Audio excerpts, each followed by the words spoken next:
Le conseil en bref vous est présenté par la MRC de la Côte de Gaspé.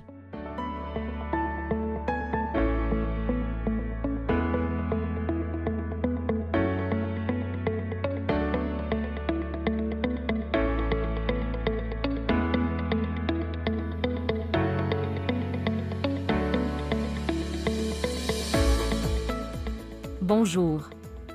La dernière séance publique du Conseil de la MRC a eu lieu le mercredi 12 mars 2025.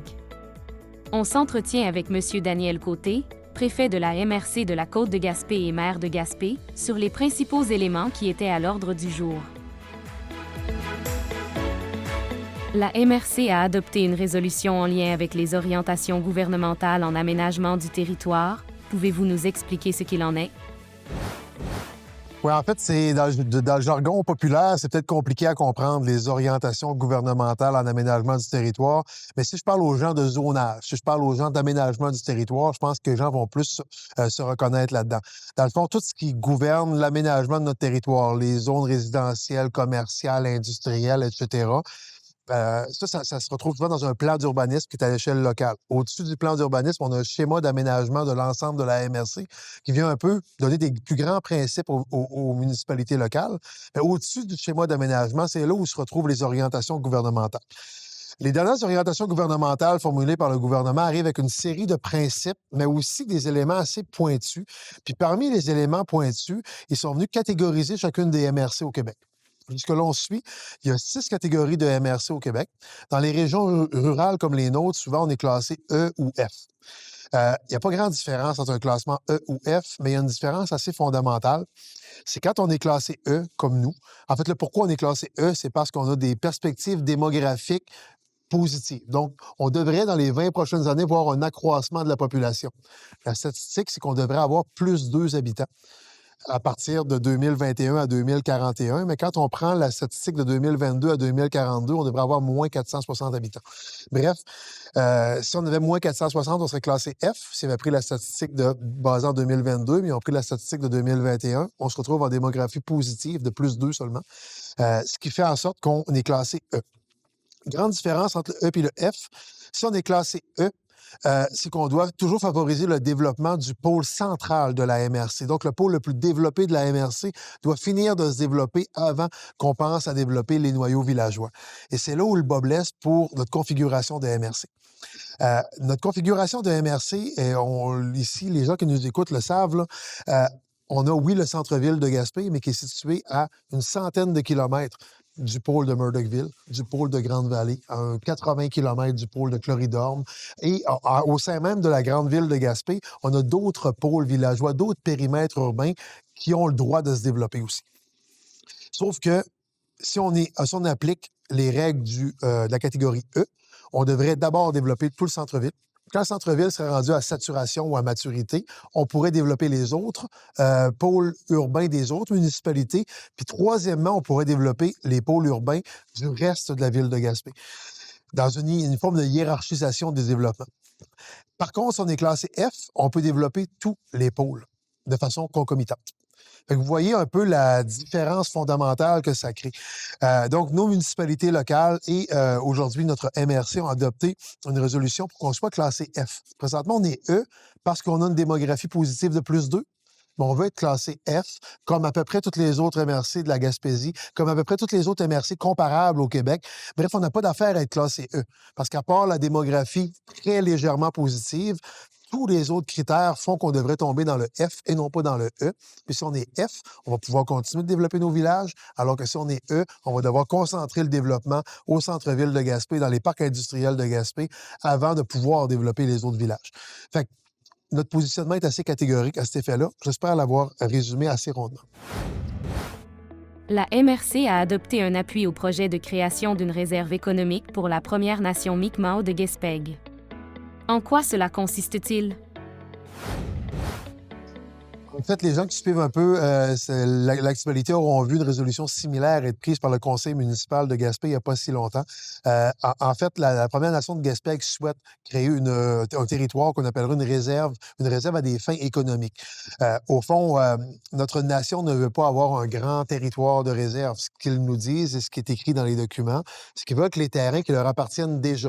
Donc, le carré de terrain, si on veut, à Corte-Réal, où se trouve la salle communautaire de la Nation, le siège de la Nation. C'est ce bout de territoire-là qu'ils veulent faire reconnaître comme étant une réserve. Pourquoi? Des avantages économiques essentiellement. Quand on est une nation hors réserve, on a accès à une poignée de programmes d'aide financière qui sont réservés aux communautés autochtones, alors que quand on est reconnu comme ayant un territoire de réserve, on a accès à toute la panoplie d'aide financière potentielle du gouvernement fédéral et du gouvernement provincial. Pour nous, comme institution politique, on se dit, on perd rien. En fait, on gagnerait comme communauté. S'il y a plus d'aide financière possible pour notre Première Nation avec qui on partage harmonieusement ce territoire-là, ça veut dire quoi? Ça veut dire plus de sous qui peuvent entrer dans le milieu, plus de développement dans le milieu. Puis ce développement-là, il ne bénéficie pas juste aux membres de la Première Nation, il bénéficie à l'ensemble de la communauté. Fait qu'on n'a rien à perdre. D'un point de vue fiscal, au niveau de la municipalité, on l'a déjà dit, les terrains revendiqués pour en faire une réserve sont déjà des terrains qui appartiennent à la Première Nation, qui sont déjà exemptés de taxation foncière par la Commission municipale du Québec.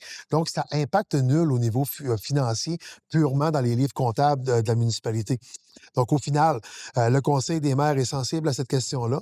Le Conseil des maires souhaite que les investissements possibles qui puissent être faits au sein de la Première Nation de Gaspé puissent se faire par les autorités fédérales et provinciales. Et en ce sens-là, comme on est des partenaires incontournables de la Première Nation Mi'kmaq-Gaspé, on vient appuyer la Nation dans ces démarches. C'est des démarches qui vont sûrement être de longue haleine. Je ne pense pas que demain matin, le gouvernement fédéral va dire on reconnaît ça comme une réserve. Par contre, les démarches sont en cours, les démarches officielles sont en cours, puis on espère un certain aboutissement dès que possible. Mais nous, comme milieu, comme ville, comme MRC, on est entièrement d'accord avec la création d'une réserve économique pour Gaspé. Le Conseil a octroyé près de 75 000 $ en subventions à 3 projets. Lesquels? En fait, pour cette fois-ci, le plus gros projet subventionné par la MRC dans cette séance, c'est le service de garde de l'Estran. Ça fait quand même quelques années que la communauté du secteur de l'Estran, Grande-Vallée, Petite-Vallée, Cloridorme et Madeleine, ont un projet de faire un CPE dans le secteur. Le projet a continué d'avancer. En fait, a reçu des approbations du ministère de la Famille, est au stade de pouvoir passer à l'étape de la réalisation comme telle. C'est un projet qui est de près de 2 millions de dollars. L'équipe nous a demandé un soutien, en fait, en plus du soutien technique déjà accordé par la MRC. Depuis le début, la MRC accompagne et soutient le projet à fond. Mais là, ça leur prenait une aide financière pour pouvoir démarrer le projet. C'est une somme de 50 000 $ qui est investie au maximum permis par le Fonds de soutien au projet structurant. Deuxième élément, la coop de solidarité du développement des Chic-Chocs, qui est dans le développement du ski hors piste, ont un projet qui totalise autour de 50 000 $. Nous ont demandé 15 000 $ dans le fonds de soutien au projet structurant pour faire du développement stratégique du ski hors piste au mont Porphyre à Murdochville. C'est un plan de 2024 à 2026. Et le troisième projet, c'est Gaspé Berceau du Canada, qui se voit octroyer une somme de 8 576 $, qui est 50 des coûts du projet, pour la mise en place d'une nouvelle expérience d'interprétation. On est dans de l'interprétation interactive à ce moment-là. Donc, il y a des modules, il y a de la formation, etc., qui doivent se faire et ça cadre parfaitement aussi dans le fonds de soutien au projet structurant de la MRC. Donc, un total de 73 576 $ d'aide financière lors de la dernière séance pour 3 excellents projets. Y a-t-il d'autres sujets que vous aimeriez souligner? En fait, je vais rappeler la date de la prochaine séance, qui sera le mercredi 9 avril, ici à l'Hôtel de Ville de Gaspé. C'est toujours à 17 h les séances publiques. Les gens sont évidemment les bienvenus. Et voilà, fait que je peux pas présumer des sujets qui seront abordés lors de la prochaine séance, mais j'invite les gens toujours à s'intéresser à leur vie démocratique. Ils peuvent venir en salle, sinon on fait toujours des petites capsules après séance. Puis des fois, c'est intéressant d'avoir du monde en salle. On n'a pas souvent de la visite aux séances publiques du Conseil de la MRC.